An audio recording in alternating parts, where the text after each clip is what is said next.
Greetings, friend and foes of the Russellverse. Welcome to another episode of Bumpin' and Thumpin'.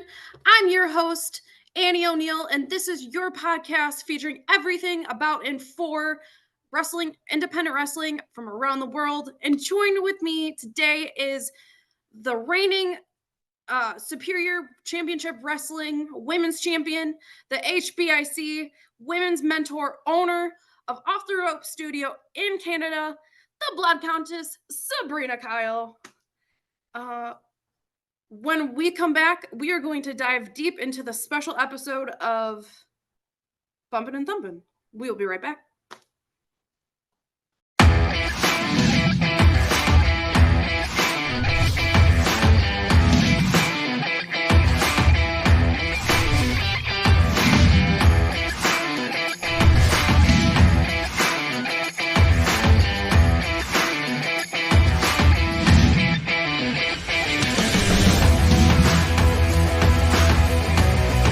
Corner of Washtenaw Golfside in Ypsilanti, where everyone comes to play. Welcome back, everyone. I'm your host of Bumping and Thumping. I'm Annie O'Neill, and my amazing guest, Sabrina Kyle. There we go. Sabrina, so is it true you've been wrestling since 2005? Yeah, right? I started training when I was 15.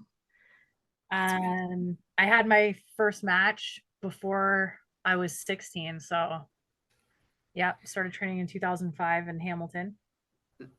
That is incredible. So how has the landscape of wrestling, pro wrestling, changed since you first stepped between the ropes?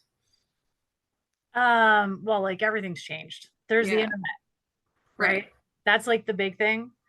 So when I started out, I had to find someone that knew where you could train to find a wrestling school. You couldn't just look it up on Google. So it's a lot easier and a lot more accessible now. Even indie shows are a lot more accessible. Like I didn't know about indie wrestling. As far as women in the industry, it's changed from even on the indies. When I was starting out, they were doing bra and panty matches to women being taken seriously. But I always say we'll never be taken 100% seriously. It'll never change that much. And why do you say that? That's so interesting. Because I want to know. This is a male-dominated industry. Okay. For sure. Yeah. I've called numerous men out for certain things, some of whom have been trainers, and nothing changes. Until people decide that, you know what, we are equal and everything needs to be equal, then things won't change. And I don't think enough men are ever gonna... things, what do you mean by things? Like, what does that, what does that mean for you? Opportunities, the way that we're looked at. I mean, for instance, I would be considered a veteran. Right. And if I give my opinion, then I don't know, am I allowed to swear on this? I don't know. We'll keep it PG-13. Okay. So if I give my opinion, then I'm called the B word or whatever. She's just whatever. But then my partner, who has 1 year more experience than me, gives his exact same opinion, and it's fine. Right? We're not allowed to be strong and what men feel is intimidating. And until that changes, which it won't. So and I'm not a wrestler, but in my own lane, I'm oftentimes have been the only woman on the show. And I'm not a wrestler, so I don't have things to contribute. But as far as being unheard, that's a lot to deal with. Not feeling like you said, your partner who might only have 1 more year on you, and why doesn't your opinion have any weight? That's something that doesn't translate to me, because women are labeled as problematic if they open their voice. But why because I feel like societally, and not just limited to wrestling, that men are afforded a public outburst where in comparison a woman she is a bitch or she is a problem, and that's just a really that doesn't sit well with me. And the fact that you are the first ever female owned uh wrestling owner of Off the Rope Studio is huge. And um I just think that's amazing because, not only are you doing what you do for yourself, but other women who have a similar dream. What um so how what do you um what is present in your makeup as a person that has allowed you to exist in the wrestling world for as long as you have? What keeps you coming back? Well, I mean, like, so I started when I was in high school, obviously. I was Mhm. 15. Right. I was bullied really bad in high school. I also grew up within the system, so I grew up within group homes. Wrestling was my outlet. Yeah. Watching wrestling was my outlet. And then I was actually living in a group home when I found the school that I trained at. And Mhm. so it was my family. Like I had never had a group of friends before that um I felt like I belonged. Nobody made fun of me for liking wrestling. Nobody made fun of me for the way I looked or the way I dressed because I'd wear John Cena shirts to school or whatever. And you get made fun of because wrestling's not cool in 2005. Mhm. But Mhm. I think for me it's always been there. I started so young that like what else am I going to do? I'm obsessed with it, right? I'm constantly learning new things, learning new moves, meeting new people. I get to travel out to Michigan a lot. I travel to Buffalo a lot. Mhm. And then I think also because I grew up in the system, I would say I have thick skin, but when you're at home, like it does hurt when people say things, but I'm tough enough that I can handle it and I can handle myself when I walk into a locker room and I know what's being said. Like, Mhm. you're involved in the industry, not everybody's going to be your friend. For Um, sure. For sure. so I think it's those things, and just I've pushed through. My partner's helped a lot in the past almost 6 years because he's a wrestler and he has the same passion as me. So it's easy when you're in a relationship with someone who has the same passion and they get it. Right. They do. They understand the schedule, they understand the demands, and especially being there are certain pressures that come with being a woman in the industry, and it's not to say that our male counterparts don't experience their own, but I feel like, as a woman, we're in the industry, we're always being watched, we're always on a pedestal. um, Other people will always be looking at us, fans will always be looking at us, and I'm always away on the weekend. If I'm not working Monday through Friday, on the weekends I'm at a show. And I feel like that really helps a lot, having that same, like, in the companionship. um and I love, you are also known as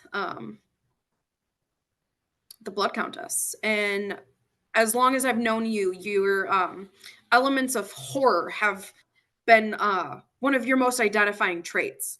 Um, where did you how did that influence come into your wrestling work? Um, so over COVID, actually, I was thinking I wanted to switch things up from the Queen of Horror because there were a Yeah, few other girls who started doing kind of like a horror thing, and yeah, like to be, um, I like to be independent. Like I like to stick out, right? I don't want to. yeah. Even if I was doing it first, I'm gonna be like, okay, whatever, you're doing it now. I'm gonna elevate myself. I'm gonna evolve. I'm always evolving. I evolved from starting as this girl from Las Vegas, which made no sense at all, to a superhero, Yeah. to basically Harley Quinn, to just I had half skeleton face. Then I got to the Queen of Horror, and then now I'm the Blood Countess. So the Blood Countess was actually a real person. She was a serial killer. Her name was Elizabeth Bathory.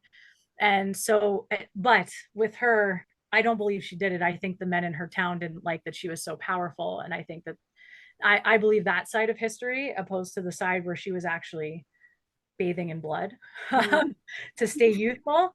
Right. But the whole gimmick really is based around that. So I'm one of the older girls in professional wrestling right now. So I'm essentially wrestling these younger girls and stealing their life essence, right? That's the gimmick.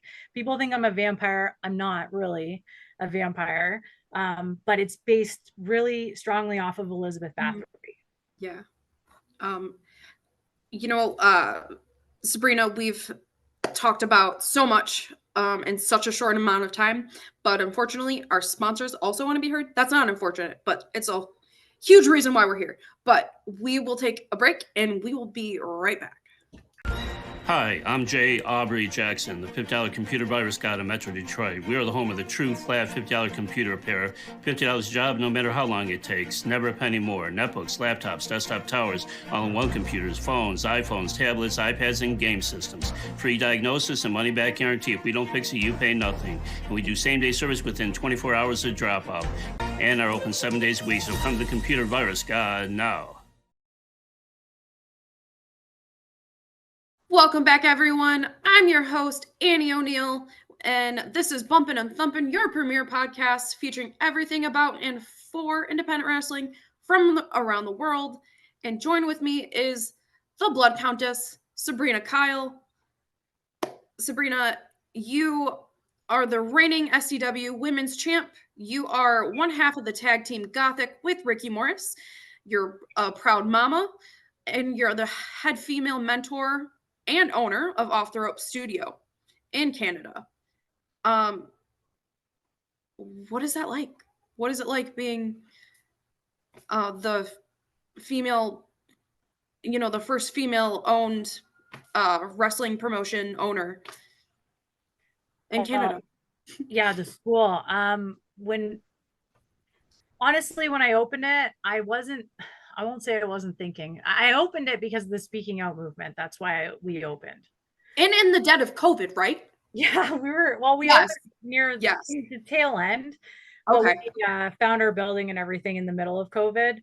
But it was still like our social distancing went on a lot longer than you guys over here. So it was still only like you could only have 10 people in a room, or you could, like certain places you had to wear masks. So that was difficult. When we first opened, we had 3 students. 2 of them I still have. One of them has gone on. She's in university and she's gone on. She's doing really well for herself, but wrestling just wasn't for her because of some of the things we've already talked about. Yeah. But the other 2 they're still with me at the school, and our school has grown insane. Like I have so many kids, like little kids in my kids' classes. I think we have about 11 boys right now, and I have 5 girls. I did have 11 girls a year ago in the summer. I had 11 girls, but it's not easy. So when you realize, this kind of hurts a little bit, it's not for everybody. What is a day in the life of a training student that you have? What do you have to do? Yeah. Oh, they're like, honestly, we're really lax. Like cool. When I trained, it was 2005. We were still going through we're going to beat the crap out of you until you quit kind of stuff. Now, I was lucky my trainers never did that to me, but they were also like, oh my God, there's a girl here. I was the only girl, right?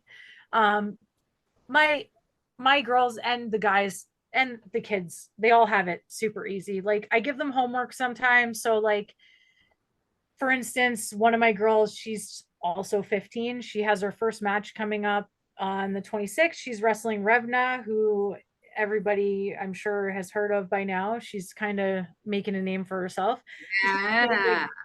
She's a pretty big girl. So her homework was to go home and find a match, either Awesome Kong or Vader or Bam Bam Bigelow or someone where we could have a little person versus a big person match. And then we're going to watch that tonight. So they usually get homework like that. I have an 11-year-old girl. Now, she's not bumping in the ring. Everybody's like, oh my God, 11 years old. She's bumping on mats. Okay. I'm not letting her go through the landing on the canvas. She's been with me for almost 2 years, which is insane. Wow. That's amazing. Yeah. This is actually her shirt. Oh, that's so cool. Yeah. That is so cool. She's 11, and so I'll give her homework, like I want you to bring in a technical match, or because she's still learning, especially at 11, like psychology and what I mean by that. Um really getting in shape is your own thing. If you want to get in shape, you get in shape at home. You're not paying me. I'm not your personal trainer. So they come in, they do their rolls, they do their squats, they do their push-ups, few things, takes maybe 20 minutes. And then we usually do a match review, and then we just get into it. We do a lot of chain wrestling. I focus on chain wrestling really heavily with the girls because I think it's important for women, especially, to know. Why do you say that? Because when I was starting out, and even now when I'm having matches, I very rarely, when I am talking to my opponent and I say, hey, do you want to chain? I very rarely get, yeah, let's chain. I usually get, I'm not very good at that. So it's important to me because that's my favorite part of wrestling. Yeah. Right? So I want my girls to be able to go in there and out wrestle the guys, which, sorry guys, but they do out wrestle the guys at my school right now. So so that's why it's so important to me. But that's it, really. And then we talk. I mean, we do girls' nights out of class. So it's like a family, which is what I wanted when I started it. Right. And I love that your story almost comes full circle. You know, as someone who grew up in group homes and you felt alone a lot in your formative development. And in this generation, you are that motherly type and you have all of these children and you're just giving them just such amazing things to look forward to.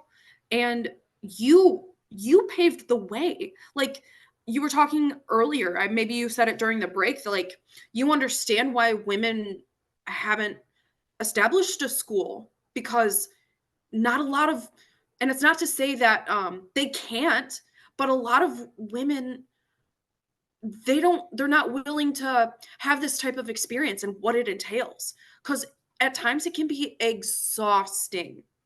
Yeah, I mean, when we opened, and it wasn't right when we opened. It didn't start until we got the cover of the local newspaper. And then we were on the news and it ended up going national. So it was all over Canada. And that's when it started. Guys accusing me of being a tyrant or accusing me of being mean to them when they were starting out, or calling me names online, calling me the C word. I'm this, I'm that. You know, I shouldn't be training anybody. And these are all people that I had been kind to. So to me, I was like, there's only one reason that this is happening right now. And like, it's because of all the media attention we've gotten. And because there are other schools that men run that aren't getting the same attention. And I'm sorry, but this is a first of its kind. So yeah, we're going to get attention. And I worked really hard to get that attention as well, right? Like I spoke to a lot of people. I marketed myself. Every time I go into a grocery store and I'm talking to someone, I find a way to slip in about my school, right? Like that's my business. And on top of everything, like it's a legitimate business where a lot of wrestling schools here are not. I have zoning, I have licensing. I am registered with the city. I pay for my license every single year. And other schools just, they simply don't do that. So I can have that media attention. It was really tough to the point that I was like, why did I even do this? Why did I even open this school? And honestly, it wasn't until that 15-year-old girl came in that I was like, this is why. Because she's me. Right. You know, she's on her own. She doesn't have a ton of friends. She's kind of isolated. And we're doing this documentary called The Ref Didn't See It. Yeah. And she never talks. Like even now I have to be like, I didn't hear you. Can you? But she just sat there and was interviewed for this documentary. And she's like, I didn't have family until I came to Off the Ropes. And I'm just like bawling in my interview. Like, right. So everything that I went through as a female, and I lost bookings, like you wouldn't even believe the amount of bookings I lost. And not even just standing up for women in the industry, standing up for men in the industry, standing up for people of the LGBTQ plus is really, I've lost friendships over that. Right. But to me, it's important that all these people have a safe space to train. You walk into our school, there's the flag right there. There's a flag on our window, and it's a safe space, right? Yeah. I mean, our logo is the Reading Rainbow I love that. logo, and then the trans flag at the bottom, right? So I know I get all over the place. I have ADHD, so I get all over the place. But we're on the same operation. We're I can't talk. So we got you. It was super difficult. My partner was like, if I guarantee you, if he opened the school and not me, none of that would have happened. None of it. But I'm past it now, and it's gotten to the point where I think it's hilarious, because there were men who would say, I won't share a locker room with her. I won't share a locker room with her, trying to get me kicked off shows. And guess who is now on those shows with me because I didn't get kicked off them. Funny. It is pretty funny. It's pretty funny to me. There was a whole group of them, and it's just, I didn't understand it. I'll never understand it. It's got to be something to do with how you feel about yourself and self-esteem and being intimidated. But at least that hump, it seems like it's over. I'm sure it'll never be fully over. But the one thing I will say is, like, I work with SCW a ton, and I love those guys. I've known them since I was 17. And it's crazy because everyone thinks that Canadians are the nicest people, but I feel more accepted and respected when I'm in Michigan or Buffalo than I do when I'm in Ontario, which is crazy. And you know what, Sabrina, before we wrap up this segment, I just want to say that everything you've ever faced and all of the resistance that's ever pushed back against you, you're still standing and you're not going anywhere. That's it. And with that, we will be right back.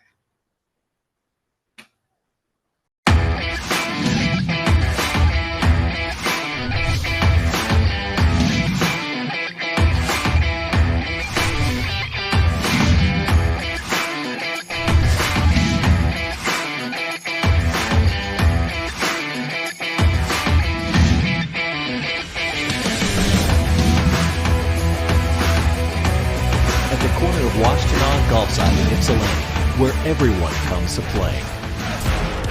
Welcome back, everyone. I'm your host, the divinely designed Annie O'Neill. This is Bumpin' and Thumpin', your podcast for everything about independent wrestling from around the world. And join with me is the visionary, the Blood Countess, Sabrina Kyle.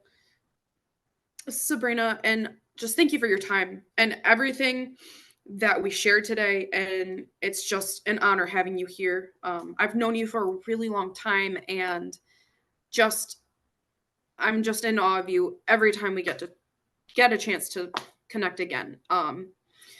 So you last left off with your amazing relationship with SCW. You go ahead and pick back up where you left off. I was just saying, like, I've known a lot of those guys, like Akuma, Chuck, Brian, Whip Dog. I've known them all since I was 17, right? Mm-hmm. And I feel very blessed and lucky that I found that group of people. I have like my own little group in Buffalo too, like Rod Vegas and Delson and Maddox and Rochester and Colin Delaney and all those guys. But I find that the respect level is a lot higher when I cross the border. You don't live that far away. I know, it's crazy. I don't know what it is. Even I have a student and she's trans, and she is respected more when she wrestles in the United States than she is when she wrestles here, which is insane. Robin? Pardon? Is that Robin? Robin Alexis Grace, yeah. Gotcha. And she made the art for your amazing graphics. I know, she does all of them. We're releasing I don't know if you can see it. If I pull it up, you might be able to see it kind of. But you can also send it to me and we will put it on our show. We'll display that for you. All right. Yeah. She just finished the Castle Grayskull. Cool. Design. Oh my gosh. That's so awesome. Yeah, she's great. If anybody's looking to needs graphics, like Robin's got you. Just shoot her a message. She does all of them. That's Yeah. amazing. So, tell us about Ken was on our show a few weeks ago, and he had nothing but praises to sing of all that is Sabrina Kyle, and I how love that guy. how amazing he feels that you are a part of SCW, and obviously they have great taste. Come on now. But um tell us about a few of the wrestlers on your because a few of your students actually come with you to SCW, don't they? Yeah, so Robin comes down, and I believe she was the first openly trans female wrestler in Canada. I Mhm. believe. Okay. Ontario at least. Yes. Um, then we have Revna. She's a Viking. She's been doing her thing. I love her. She has 3 kids and she's an ECE out of wrestling. So Mhm, mhm. she works all day and then comes to class. Yeah. And then we have Bruce Thunderstein, who made his debut at the last event. And Cool. so he's kind of like the slap chop guy. Yeah. Yeah. So Awesome. um he's going places. Like, even if you don't watch wrestling, like, I guarantee you've seen him on your TikTok. Like, Nice. he just pops up on TikTok all the time. Those are the 3 that kind of come with me Mm, regularly. yeah. Like I said, my 15-year-old's going to be having her first match, and then hopefully when she's 16 we can start bringing her over. And what is her name? Her name's Megan Morales. Yeah. She's Nice. this tiny little, I don't know, she always looks intimidated, but then she can kick your ass. So I love that. So real quick, what is in the works for you that you're really excited about? Personally, professionally, what are you looking forward to? well, I mean, personally is kind of professionally at this point because I own a Yeah, business. So right. I'm really looking forward to the summer. We have so many events going on with the community. We're doing Canada Day, we're doing Cherry Fest, we're doing a biker show, we're going to be doing a show at Ethel's Lounge in Kitchener. Um, we're just kind of rocking and rolling all summer. I'm really excited. You know, I just won the SCW Women's Championship. I'm really excited to get to work with some of the newer girls Mhm. in Michigan. I've worked with, I think her name's Leela Hall. Is that Yes. okay? So Yes. I worked with her once in a tag match, and I really like her. Like, I'm Yeah. excited. I want to work with her more. And of course my partner, Frankie, I like Mhm. her. She's my partner. Obviously. Um, Gothic with 2 C's. yeah, but I'm Yeah. really looking forward to working with the next generation of talent. And then I'm really looking forward to stepping aside a little bit and watching my girls Yeah. fill Yeah. that role that I'm kind of in right now. If that makes sense. I know most people are like, they never want to give it up. They're like, oh no, you know what, I'm going to wrestle forever. And, you know, but that's the whole point. If you're training people, you're training them because you want to see them succeed. I want them to be better than me. I Right. want You them to can't be hold the torch next, forever. I right? don't think so. No, I mean, that's ridiculous, but that's how some people think. But I want to see them elevated. I'd love to maybe, you know, like Megan is only 15. She started training when she was 14. I have Katana Wins. That's who's on my shirt. She's 11. She started training when she just turned 10. Like, these people could make it someday. Like, they're young and they have everything ahead of them. And honestly, I know you asked me about me, but I'm always thinking about what they're going to do. Right. Right. Right. So that's what I'm looking forward to the most. And seeing how much the school is going to grow and our kids, what they're going to do. We got all these 11-year-old boys in there. So seeing what they're going to do. And yeah. And I feel like that's one of the most important things of being a human, giving back to the generation that precedes us. Because what else is the point? But Yeah. it's also like that's how that's an extension of you. That knowledge you give to other people, like that's that's your legacy. That's your legacy, your living legacy. Even if it's just crazy to me. Like, and you don't want to bump forever, do you? I mean, I wouldn't. I don't bump. No, I'm sure Jeff would if we let him. You know what? There's one person I forgot to mention when I was talking about my Yes. students. Now, she doesn't Yeah. come down with me, but you might Okay. have seen pictures of her. Her name's Bad Nanny. Okay.